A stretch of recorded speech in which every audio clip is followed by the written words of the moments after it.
विदाई प्रसंग बड़ा कारुणिक प्रसंग होता है।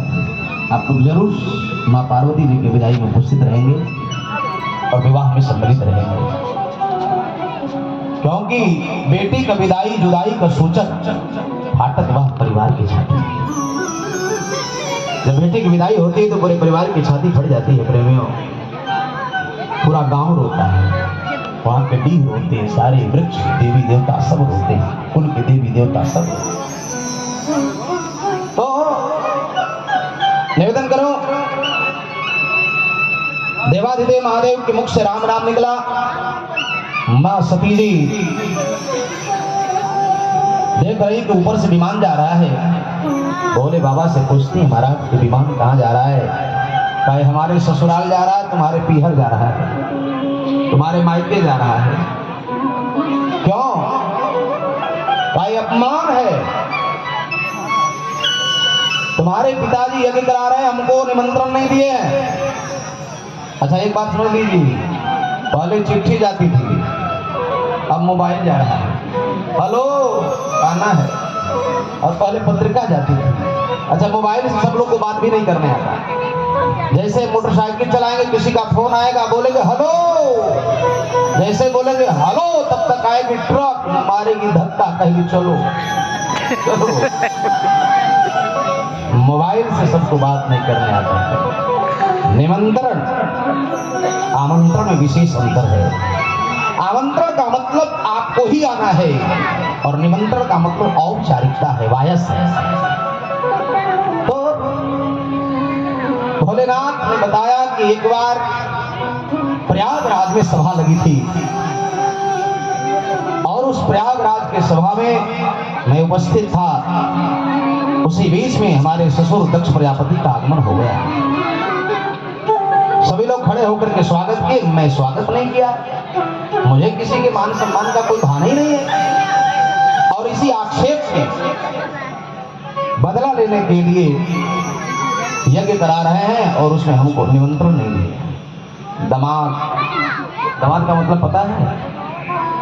दामाद का मतलब जो ससुर को दम न लेने दे, जो दम न लेने दे वो है दामाद। और दुल्हा का मतलब जो ससुर के संपत्ति को गाय के दूध की तरह दूह ले, वो है दुल्हा। और ऐसे भोले बाबा दिव्यतम दामाद है, दिव्यतम दुल्हा है, विश्वनाथ है, प्रेम अनाथों के नाथ। माँ सती जी ने कहा पिताजी यज्ञ करा रहे हैं तो हमको तो जाना ही पड़ेगा। भोले बाबा ने कहा नहीं नहीं, निमंत्रण नहीं आया, मुझे जाना है। भैया सती जी हट कर लेती हैं। पितुर्महान मम यज्ञो भवतीति मया श्रुतम् तत्रोत्सवो नवानास्ति समवेतासुरर्षयः। भोले बाबा ने कहा नहीं नहीं, वहां नहीं जाना है, निमंत्रण नहीं आया है। तो मैया सती जी समझाती हैं भोले बाबा को, क्या कह रही हैं, मानस की चौपाई के अनुसार समझ लें। माँ सती जी भोले बाबा से कह रहे हैं, यद्यपि मित्र प्रभु पितु गुरु गेहा, यद्यपि मित्र प्रभु पितु गृह गेहा, जाई अविनो लेउ न संदेहा, जाई अविनो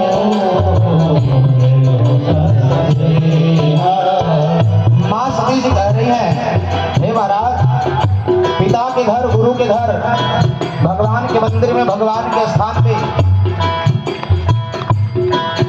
पिता के घर, गुरु के घर, मित्र के घर और भगवान के दरबार में बिना बुलाए जाना चाहिए। तो भोले बाबा ने कहा जाना चाहिए, लेकिन एक बात और समझ लो,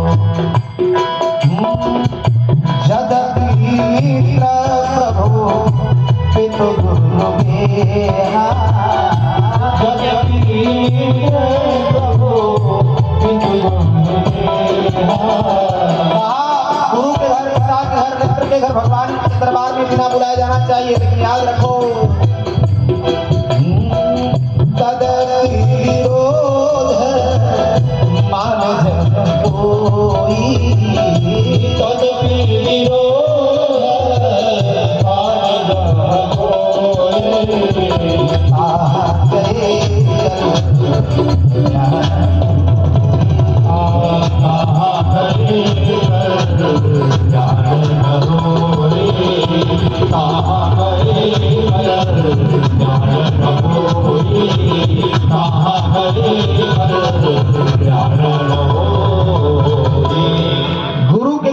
आत्मा के घर, मित्र के घर, भगवान के दरबार में बिना बुलाए जाना चाहिए, ये सती जी कह रही हैं। लेकिन भोले बाबा कह रहे हैं इन चारों स्थान पे भी नहीं जाना चाहिए। कब का जाने के बाद विरोध हो रहा है तो नहीं जाना चाहिए। आवत ही हर्षे नहीं, आते ही जब आदमी हर्षित हो जाए, नैन नहीं सने, तुलसी वहां न जाइए, चाहे करशन चाहे कंचन बरसे, वहां नहीं जाना है जहां लोग हर्षित न हो। आप